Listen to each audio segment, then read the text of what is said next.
Straight into the roof of the net. Nice one. Straight down the middle. So a good performance from both teams here today. Hi, I'm Rupha Ramani and you're watching Firstpost.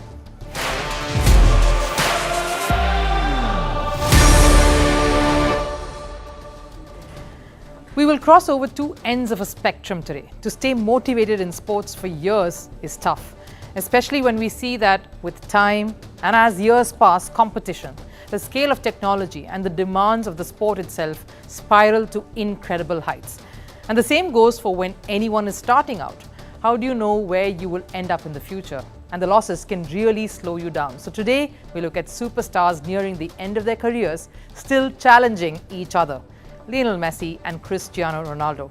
Ronaldo has recently overtaken Messi in a very unique record, and the world is waiting for Messi's response. And then, of course, we look at an 8-year-old wonder boy. How many of these child prodigies are we witnessing who are defying the rule books, and gives a lesson in aiming for the stars, even when you are just starting out. And of course, speaking of superstars, the latest buzz in the world of cricket, India's Jasprit Bumrah will not play the 4th Test match against England. Does the balance shift in the visitors' favour now, with the series still wide open? All of that lined up on the show today. But first, a look at the headlines in Sports 360. We'll start with football. The race for the Premier League title continues to intensify. Manchester City secured a nervy 1-0 win over Brentford. Despite enjoying a 75% possession, City had to wait for the only goal of the match. Striker Erling Haaland scored the goal in the 71st minute of regulation time. Man City are now just 1 point behind table toppers Liverpool. France's captain Kylian Mbappe has reportedly agreed to join Spanish club Real Madrid. Reports say a new 5-year contract has been drawn up. Mbappe will earn over $16 million a season.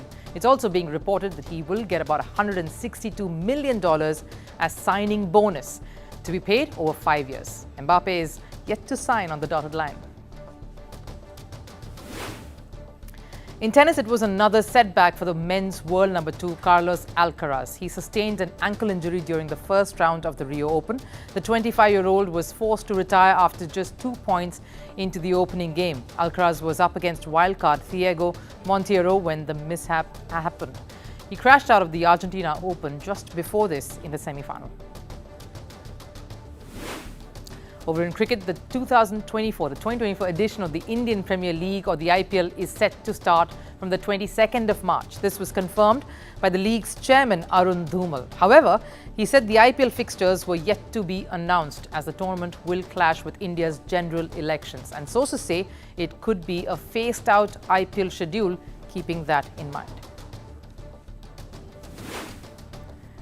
And to wrap up the headlines, this one's off the field. Indian cricketer Virat Kohli and Bollywood actor Anushka Sharma took to Instagram to announce the news of the birth of their second child, putting social media platforms on overdrive. That's the reason why Kohli was out of the ongoing 5-match Test series versus England.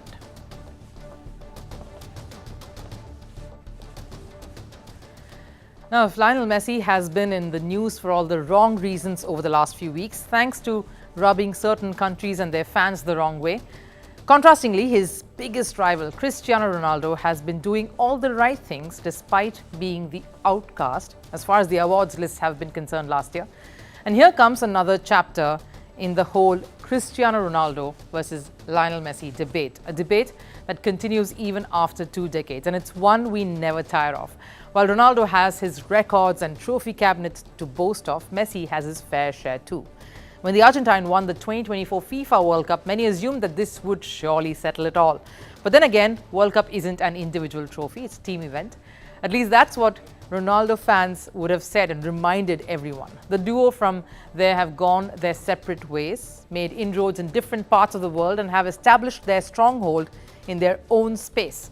If Messi has a World Cup, Ronaldo has more club World Cup titles to his name. If Messi has 8 Ballon d'Or awards, Ronaldo is in the vicinity with 5. If Messi has the edge in league titles, Ronaldo has the upper hand in Champions League. If Messi has 30 trophies to his name, Ronaldo is snapping at his heels at 22. So many trophies in just one picture. Now, Messi may have all the trophies, yes, but here's what I'm getting at. The one thing that Ronaldo is better at is goal scoring. Ronaldo is a goal-scoring machine and has been for years now. He has not only thrived at club level but also at the international stage. And here's what making this month so much more sweeter for him and for his fans. The Portuguese superstar overtook Lionel Messi in a unique tally. During Al Nassr versus Al Fateh Saudi Pro League game, Cristiano Ronaldo scored in the 17th minute to put Al Nassr ahead in the game. The goal not only ensured Al Nassr's 2-1 victory later on, but also helped him in overtaking Lionel Messi. And here's the clincher. Ronaldo overtook Messi in a non-penalty goals category for club and country. But why is this so important? You see, Messi fans have often taunted Ronaldo and his fans by calling Ronaldo Penaldo, as in someone who scores only via penalties. So this goal is Ronaldo's way of saying he will take every little taunt, turn it around and crush it, like he has with this one. With his latest goal that he scored a couple of nights ago, Ronaldo now has 715 non-penalty goals compared to Messi's 714.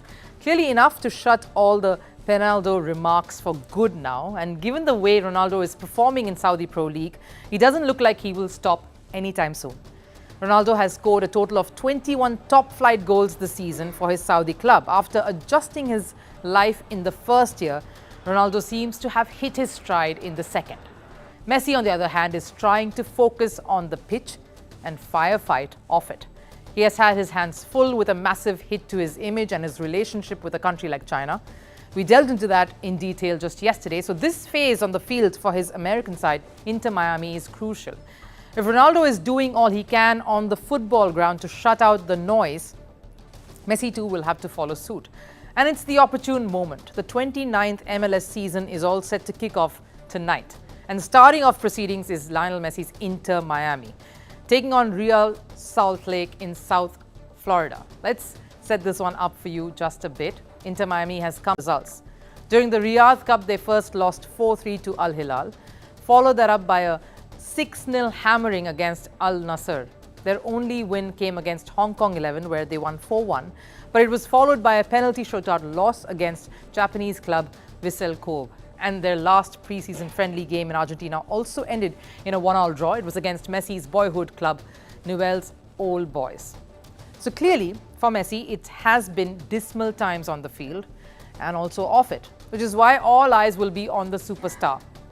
The last few weeks have brought the entire world to zone in on Messi. Remember when Messi was getting into every awards shortlist and pocketing all the highest honors last year? Everyone was watching out for Ronaldo's comments, his reactions, or what he would do or say on the field, how he would really respond to this, in what manner. Messi is under the heat now. The tables have turned in just weeks. And look, all I got to say is both are superstars. They are legends whom all of us have had the privilege to witness battle against each other. So safe to say, Messi won't crumble or falter or take this one lying down. And maybe somewhere, that's what all of you want to see too, because a rivalry has to continue. And for that to happen, Messi has to respond, and with equal fire. Now, when I mention India-England Test Series, two top trending words are baseball and Jaiswal. Sure, they rhyme, but the reasons behind it are not so charming. Ben Duckett's casual comment on Jaiswal's batting being inspired by baseball has incited heavy criticism. First, from his own compatriots, former captain Nassr gave him quite the strong telling off. And now former Aussie captain Michael Clarke has also jumped in, roasting the statement and the player in question, saying clearly Ben Duckett has not followed cricket for 20 years and seems to have assumed that aggression is a patent of the England cricket team. The other word, of course, that's trending now is Jasprit Bumrah. The lead Indian pacer will be absent from the fourth test. He has been rested for this one, and that's in an attempt to manage his workload. But how will it really impact the Indian campaign, especially with the series still wide open? Jasprit Bumrah's story is one of resilience. A horrible back injury threatened to put a full stop to his career. But what a comeback it's been. He has never looked like he was away from international cricket for a whole year. He is a special talent. And since his comeback, a short T20 series against Ireland, and then of course the big one, the World Cup, Jasprit Bumrah has not looked back. The only bowler who could match him and even create a bigger fear in the opposition late last year was Mohammad Shami, who is out with an injury now. Let's show you how much bowling Bumrah has done in this series against England alone. Bumrah has bowled 80.5 overs in the 3 tests he's played. And it comes as little surprise that he is the highest wicket taker too so far, with 17 wickets to his name at a stunning average of 13.64. That's enviable. So India will be giving him a rest with a hand on their very fast beating heart. Because let's face it, what are your replacements when it comes to leading the pace attack? There's no Shami to step up and take charge. Mohammad Siraj is all heart and perseveres, but he can't really match up to Bumrah. You've got Mukesh Kumar. He's been called up and is probably most likely to take his place in the 11. He had a confident outing in the domestic tournament where he picked up his career best match haul of 10 for 50. But then again, his appearance in the second test when Siraj was rested really didn't give much to write home about. He came back with figures of 1 for 70 from just 12 overs. Then there's Akashdeep, who's impressed all with his recent performances. For India A against the English Lions, where he topped the wicket charts. So there is some spotlight on him. And you know, this is a test with a lot on the line. Sure, India is 2-1 up, but with 2 more tests still to go, the series is pretty wide open. The thinking behind giving Jasprit Bumrah a rest is a noble and wise one. Let's not take away from that. He has a very packed schedule heading his way as India's premier fast bowler. There's the IPL or the Indian Premier League that's coming up in a few months, and then there's the T20 World Cup. That is paramount. A full plate then. And maybe the India think tank thought it's a rest now or never. Interestingly, England is the country that has mastered the rotation policy.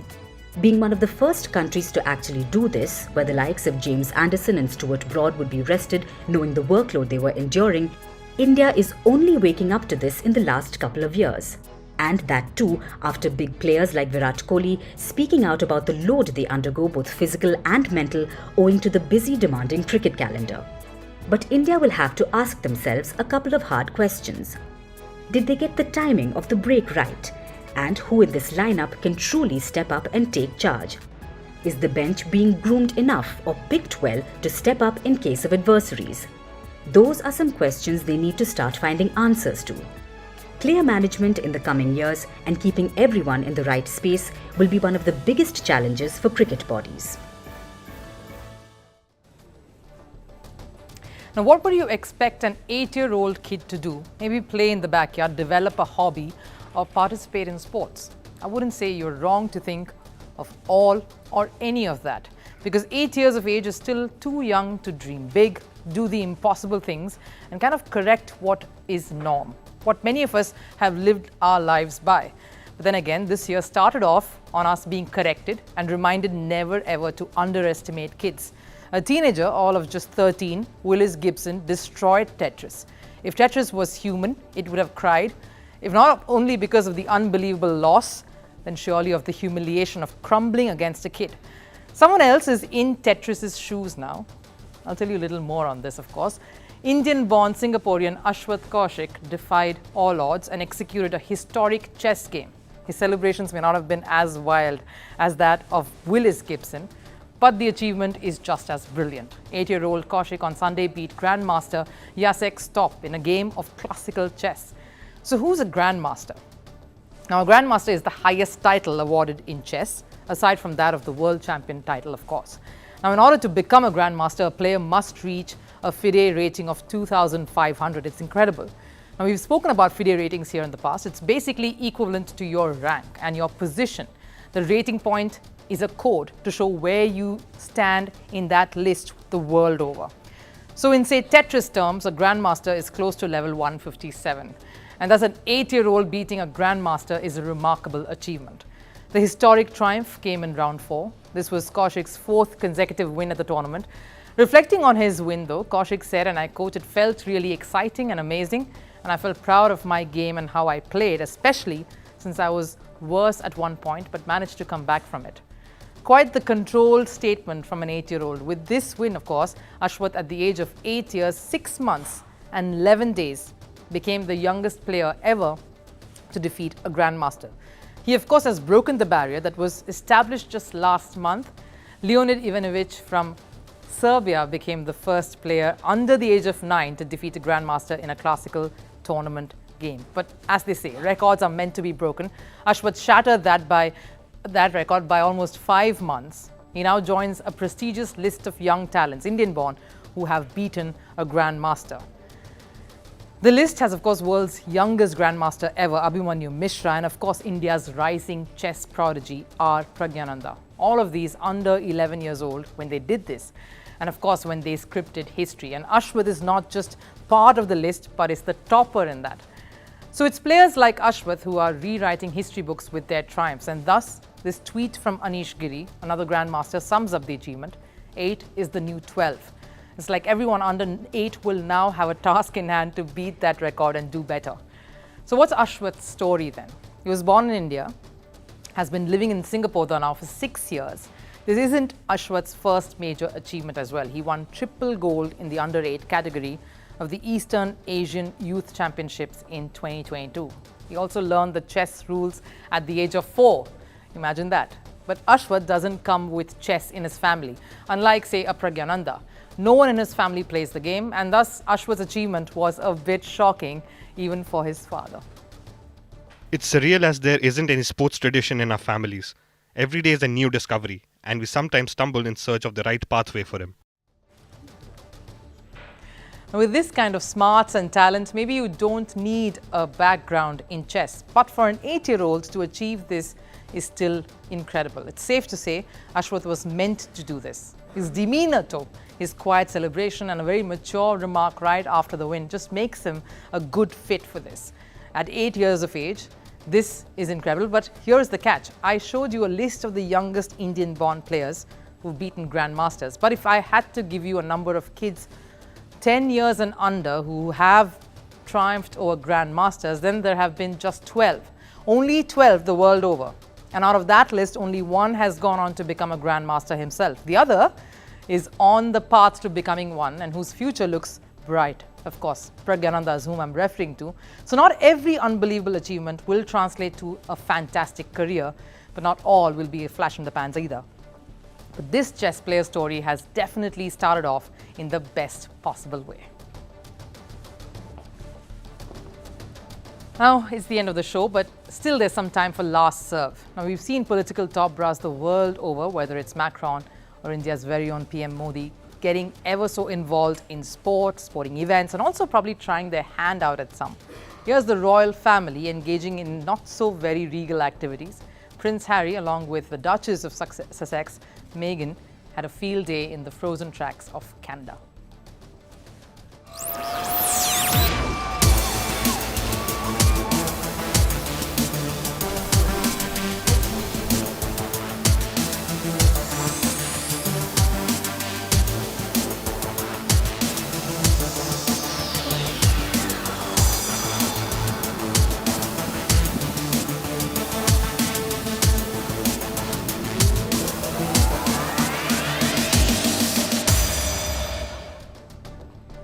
Looks like they had a blast there, but that does it here on Firstpost. We hope you enjoyed this, but that's all the time we have here.